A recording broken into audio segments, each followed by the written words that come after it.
Would someone like to offer a prayer? I'll go ahead. Dear Father, thank you for this opportunity that we have to get together and discuss the case study, and thank you for the opportunity that we've had to learn from one another. Please bless that we guided in our discussion and be able to gain new insights and understandings, and help us all be able to have a wonderful Thanksgiving and remember the purpose and intent behind Thanksgiving. We say this in Jesus Christ. Amen. Amen. Amen. Anyone overly passionate? They want to give a quick synopsis of the case? I'll go ahead. Ultimately, David Vivero is the co-founder and CEO of Rentjuice. He has built it up, was looking to expand it. Competitions come in, taking over the landlord market, which he was looking to jump into. And he has an angel investor or an investor that had a debt conversion offering to do a $5 million investment for Series A round investment. And he's trying to figure out what to do. He has 8 months of income on hand right now. They're going to be rolling out their platform for landlords. And so whether or not to take the investment and whether the $5 million is the proper value for investment. So sounds like the about right. question is whether to take the money or not, right? Whether to take the money or not, and whether it's the right dollar amount, whether $5 million is accurate for the valuation for the company or should be different. Mm-hmm.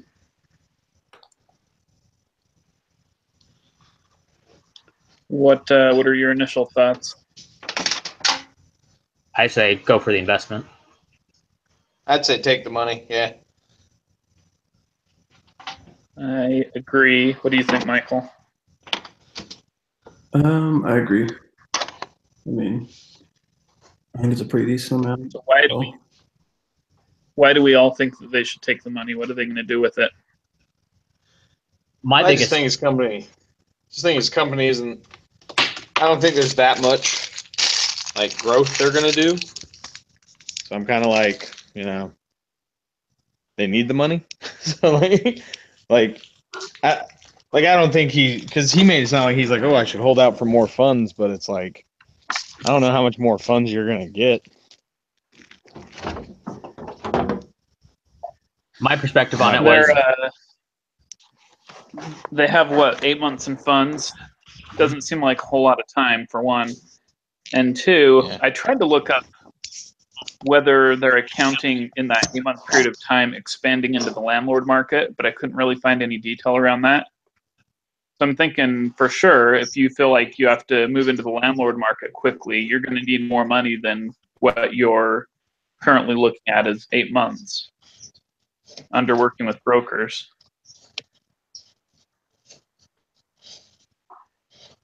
My thought of it was with the competition already coming into the landlord market, and that's why they had to accelerate their plan to get there.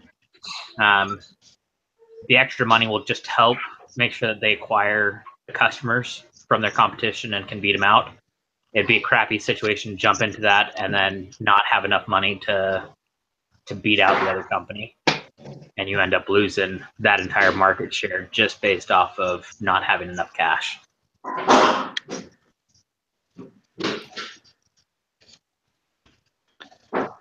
So, side note, I didn't even know that real estate agents help renters out in high city locations. Really? Is that a thing?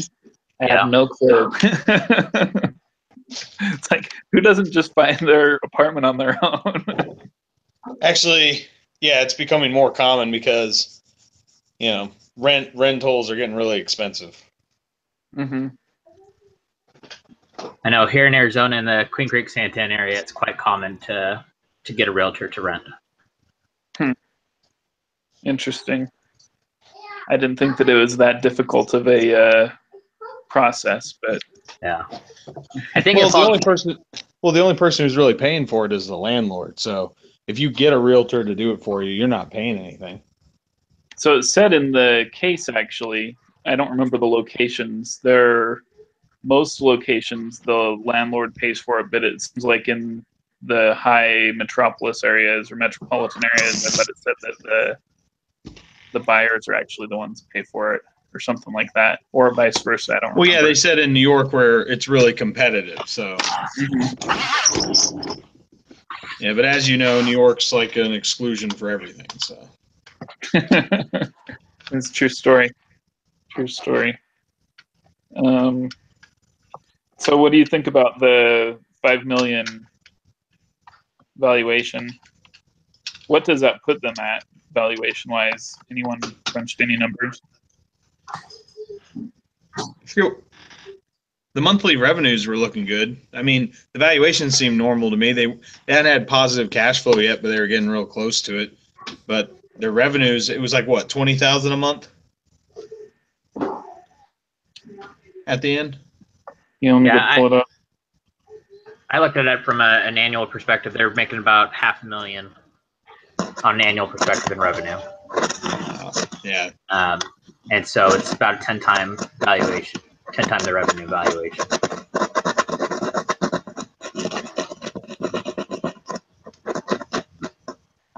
Yeah, it sounded good to me. So I didn't think it was very far off, especially with the added market share that they're about ready to get off the landlord end of it. I think it'd be a reasonable valuation for them. Yeah. Seeing their growth and everything else. Agreed. And they've had pretty consistent growth too, so. This case seems a little bit more straightforward than some of them that we've done in the last couple of weeks. So I'm not totally sure what else to really discuss, to be honest. Let me look at the questions. What should they do with the money? We've kind of talked about that. Why do investors care about customer lifetime value, customer acquisition cost, and sales conversion data? Because investors like to see money coming in consistently. Yeah. The lower you can get the acquisition cost, the more profit you can make.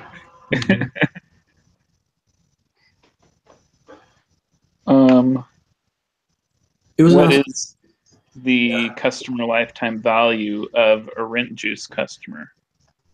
You'll be asked to report your decision in the post-discussion poll. Use the following assumptions. Annual churn is 38%. Monthly revenue per customer is 440. Gross margin is 75%. And the CAC, customer acquisition cost, is given in the case as $2,300. Let's see.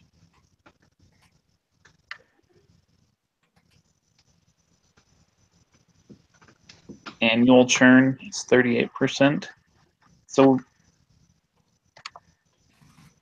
does that mean a customer generally stays around for 8 months, or? Yeah. Wait, say it again. What about the churn? It says they've got an annual churn of 38%. Well, that just means 38% of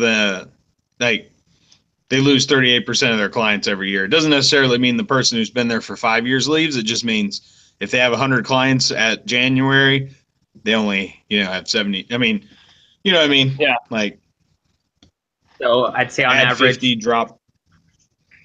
People would stick around for about 3 years. I didn't see anything that said their average client retention length or whatever. It just said the churn from what I saw. Right. Well, isn't it a safe assumption that if the annual churn is 38%, you're missing about a third of your customers annually, that a customer is going to stay around for 2/3 of a year, which is 8 months, or no? Well, no, because the customer that you lose could be the one that just signed up that month. Whereas you could have a client for 7 years. But on average, though, if we're talking about an annual churn of 38%, since we're looking at averages with that. Well, no, because, I mean, you lose 38% of your clients, but that doesn't mean, because once again, you could have one for 5 months. You could have, because the 1 month is going to impact it a lot more than an 8 month, and then the 5 year is going to impact it up a lot more than the, you know what I mean? Mm-hmm. Kind of like if you had a room with 10 people, all of them making $1 except one makes $1 million, the average is through the roof.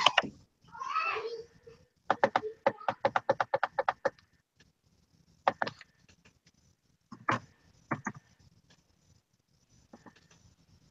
guess I'm just wondering how we can determine the lifetime of a customer, how long they're with us.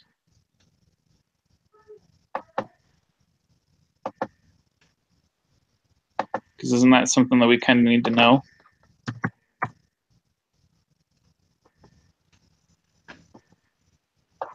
Yeah, I'd look at that annual churn of 38% and say that on average, customers stick around for about 3 years. There's going to be some that stick around for 5 to 7, but there are going to be some that stick around for that month. So that's kind of how I looked at it. That on average is about 3 years.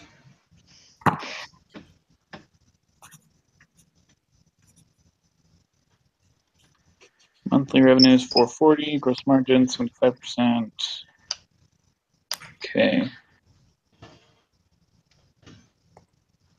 Cost of acquisition is kind of high. Yeah, that was the other thing about taking the money that I was all for, is because if they're breaking into a new client, breaking into a new segment, the guy really sucked at setting up sales and getting that streamlined, so the money would help set that up quicker, in my opinion. Yeah.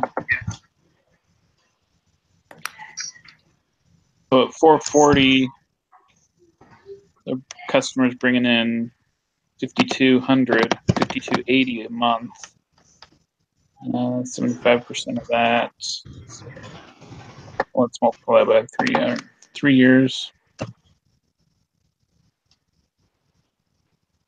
So if we're going with an average of 3 years, on average, a customer through their life with the company is going to bring in $15,840, and their initial cost was just $2,300.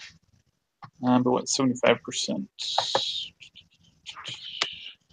Well, that's just cost of acquisition. That's not, ongoing. Well, So yeah. what's the original question? What is customer life value? Okay. I didn't see anything in this case study that would make it so you could say that. That would what? That would make it so you could say the value of a customer over its lifetime. I didn't see anything give me those. Well, yeah. Well, that's where they've given us this question and this data here to answer that question. And so it's going to be one of the questions in the post-discussion poll, it says. So the annual churn. Sorry, go on.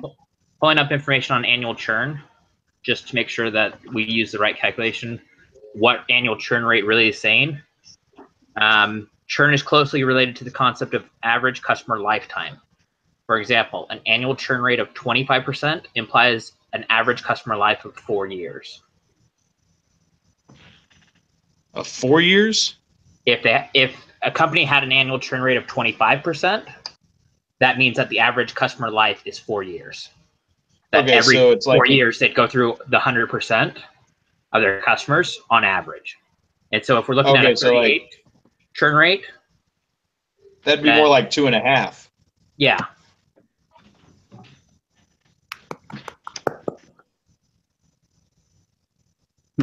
Okay. So it turns out to be 2.63 years. That was close. Yeah, absolutely close. So anyway, but just so that we're all on the same page of what that's telling us, that annual churn rate. So if you look at monthly revenue of $440, times that by 12, times that by the 2.63, the gross margin is 75% of that, and then you back out the CAC, you'll get the value of the customer, how much you're actually going to get. Mm-hmm. So I got to do the 75%.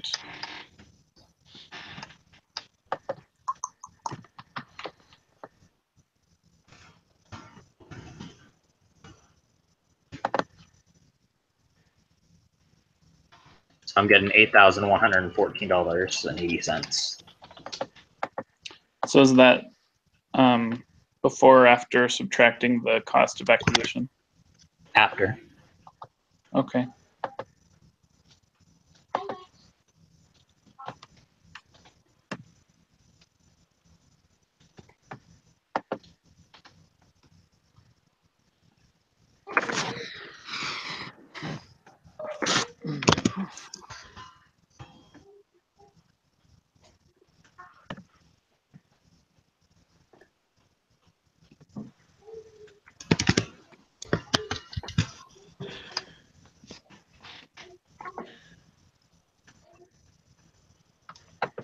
Which exhibit are you looking at to get more of the, like? It's all I saw not was an exhibit. It's in the lesson. Oh no, I didn't mean the question. I meant like Okay. like what the ongoing costs are, because the case study, I only remember them talking about cost of acquisition, not like, and I remember them saying how much their monthly expenses were, but not like per client or anything like that. That's why I was just curious. Yeah, so if you go into the lesson, the items for this case study, the one right after pre-discussion poll, which is labeled instructions, it has all that information in underneath the instructions. It's number 4.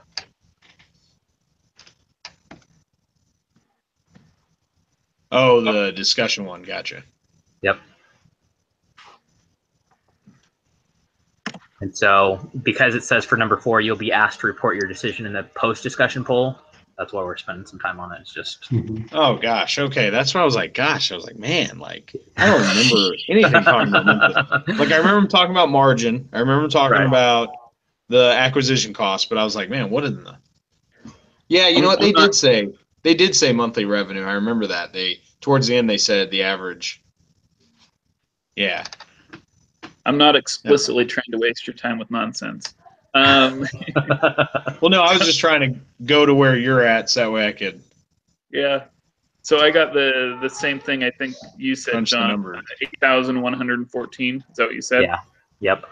Okay. What are you using for the CLV? Did you just get that online? For what? For this CVL, sorry. Or no, CLV. For the customer lifetime value.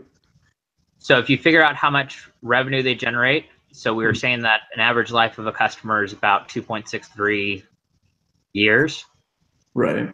And you figure that 440 is how much revenue they make each month on that customer. So you times that out, and they really make a gross margin on that of 75%. So you figure out how much that 440 is over the 2.63 years, find 75% of it, and then back out the acquisition cost of the 2,300. That's what we're getting for the CLV. So we're just calculating it based off those numbers. All right, so 2.6 times blah, blah, blah. Gotcha. Yeah. So. Ah, gosh. Freaking hate this computer. So something on my number pad is broke. So, like, every time I hit 5, it pulls up a Comcast window, and I have no idea why. like every freaking time. And like an idiot with Alzheimer's, I keep forgetting. So I keep always doing it. This is such a random question to ask. So they ask, what can you think of to improve the sales funnel, and how can you reduce the customer acquisition cost? We have no idea how they're really acquiring. Well, I guess I didn't read the case well enough. Does it say how they're getting their sales? customers? Yeah, I mean, their sales funnel, basically how it works is they have a junior guy who's basically just prospecting the whole time. Then they have the 2 senior guys above him who are also prospecting, but if that other guy makes them an appointment, they are actually the ones that go on the appointment. They have a 3-leg pitch. Like one is telling them, I forget, there's 3 legs to it, but it was like one was explaining what they do, explaining how to be profitable for them, and then explaining how it'll save them time. You know. So they could possibly reduce kind of some of the nonsense infrastructure with their sales team or structure. It seems like. I mean, I understand having like a front end and a back end, but it almost sounds like they have a front end, back end, and then someone in between. Well, they tweaked it towards the end, and I think it was pretty good. The junior guy was basically filtering leads, like going through finding who had a website, because they realized you have to have a website for this to work, so they're wasting their time with traditional people who don't have a website. Yeah. And then also they had to be in certain markets. They had to be a potential client. So they started filtering it towards the end. So I think the funnel was working pretty well at the end. From what they described. But the only thing I could say that would improve it is actually have physical people there. Because if you showed up at a rental office with your laptop, and I mean, if it's like any other big city, usually all the landlords and the rental like agencies are all in the same area, like in the same building sometimes. So you could see I think they need more boots on the ground. Like, because I mean, someone calling is just someone calling. Like they said, out of 100 prospects, only 2 actually end up closing. Was their ratio that they had. So it's like that's horrible. That's horrendous. Like life insurance did better than that. Like so to me, I mean, it's actually not like extremely terrible conversion rate for really any service. It's terrible in my opinion. Like I've done outside sales since like 2012. That's terrible. I mean, if you're for the industry they're in and for the product they're giving them, it shouldn't be that bad. Especially because they're filtering the leads. You know, they're filtering it. They're doing this. They're doing that, and then they still only get 2 out of 100. So 1 out of 50. You know. So basically, what they need to do is they need to bring on more people like Jason to their sales team. Well, if you think about, to me, if you think about the real estate market, it's a face-to-face industry. You prospect online, but you face-to-face. You go to the house. You go to your realtor. You don't web conference in a house. You know what I mean? And so to me, that's why I say I think if they had a person who actually visited the real estate agencies, that would. And in a big market like New York City, I mean, you could have 10 people there and they'd be busy all day long, you know? Yeah. DC, you could have. I think they'd probably need to, if they're not already kind of regionalized, they could have people in different regions. Yeah, so and they could have they can make face-to-face visits. Yeah, and all the work could be done remotely very easily with that business, you know? You could have, you could just have one guy working as a 1099 out there. Just like grab former real estate agents who retired and are bored and would like to keep busy in retirement. The nice thing about the face-to-face, because then they have all the connections, you know, it's all good to go. The nice thing with face-to-face sales also is you can do a good demo of the product rather than over the phone trying to talk them through what it would be like for them. Yeah, it seems like it mentioned that in the case, right? Even viewed the demo. Didn't it? Yeah, because they do a webinar demo. Mm-hmm. Yeah. Let's see here.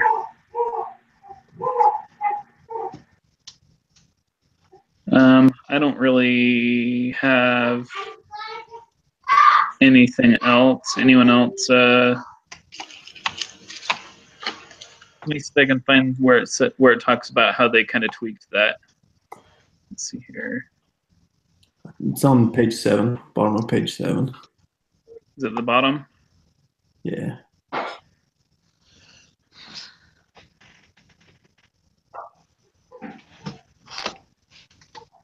Does it talk about how they kind of changed their design and they were actually Going in offices. I thought I'd read that. Oh, never mind. I don't know. Say it again. I thought it actually kind of mentioned that they slightly changed their sales process and they were going into more offices. No, they weren't physically going in. They were just filtering it. Like when they talked about changing it, they just filtered it so that way they targeted the offices more, but they weren't actually like physically going in there. It was still calls. I think it talks about it in the second to last paragraph on page 8.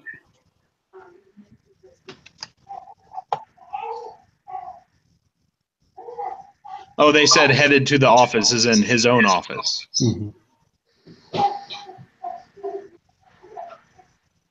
I mean, in the last paragraph, that's what it says. Yeah, it says the company's sales effort evolved into an in-house force of junior and senior salespeople.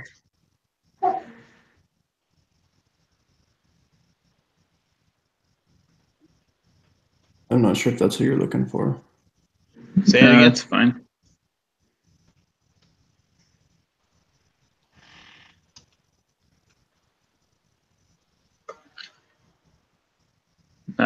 That's fine. That's the area that I needed, though.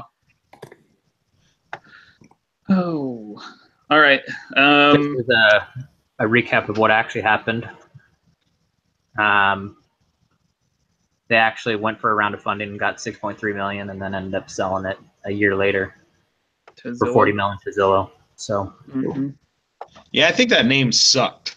Rentjuice. That made no sense. Yeah. Like when I read the title, I thought it was gonna be something about like juice bar crap. Like rent your own juice bar, really make your own company. I was like, what a horrible name product. Yeah, I don't disagree. And who's like, oh, I'm a realtor. I totally want juice on my name. Well, I'm going to get going on my analysis, and I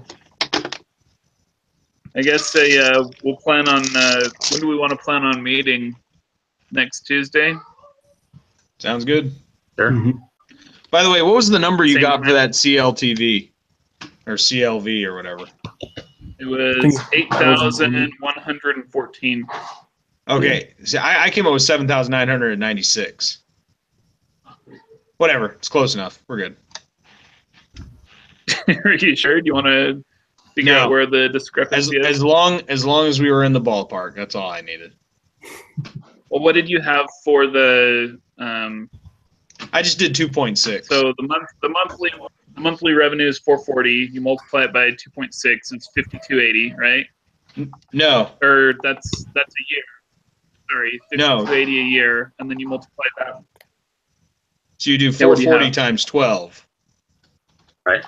Yeah, correct. And then times 0.75. And then that by 2.6. Well, you gotta trim the margin off. And then you times that by 2.6. Or I mean, what do you mean you have to trim the margin off? It doesn't matter whether you multiply it by the 2.6 first or the 0.75 first. It'll come out the same. Yeah, that's what I was meaning. The difference Gotcha. Okay. The difference that you're seeing is just between the if you do it 2.63 versus 2.6, that's where the difference comes in. It's just where you round for the years. Yeah, and that's why I said we're in the ballpark, so we're good. Okay. All right. All right. Well, I will send this link out, and good luck and happy Thanksgiving to everyone. Thanksgiving. Thank you. Have a good one. Have a good one. See ya. All right. Thanks a lot, guys. Bye. Bye.